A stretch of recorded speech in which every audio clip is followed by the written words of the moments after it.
Nollywood actress slams BB Naija housemate Nengi, tells her to stop playing Mercy script. Nollywood actress Miriam Charles has taken to social media to slam BB Naija housemate Nengi for trying to use Mercy Eke's nudity style to win the president's show.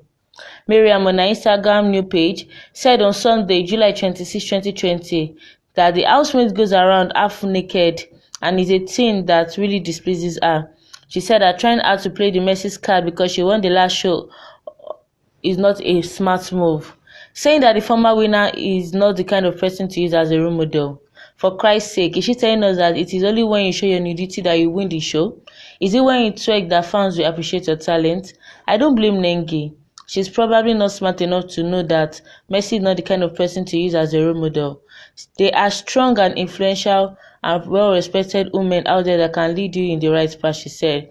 Meanwhile, it was trending that another person also accused the same housemate of coming into the house with a plan to follow the same strategy used as the last season winner, Mercy Eke.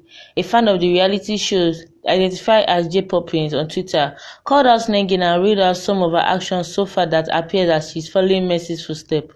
According to J Poppin, within 28 hours of being in the house, Nengi rocked 3 different wigs, has changed her outfit repeatedly, and has been showing off her backside. The lady pointed out that the fact that Nengi should have changed into an appropriate outfit after spending some time in the jacuzzi. She added that it would be better for the BB Naija housemaid to let viewers grow into loving her instead of forcing it with her action. It is obvious Nengi came with Mercy Eke's script. She has won 3 weeks in space of 28 hours. She has changed clothes and she's showing us as she isn't supposed to wear her clothes after jacuzzi moment. Less is more. Allow the viewers grow into loving you. Don't force it. A tweet read.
For more of these GC Entertainment news, please log on to our website www.broadwaytv.tv and on Instagram at the Broadway TV. And don't forget to subscribe to our YouTube channel, Broadway Africa.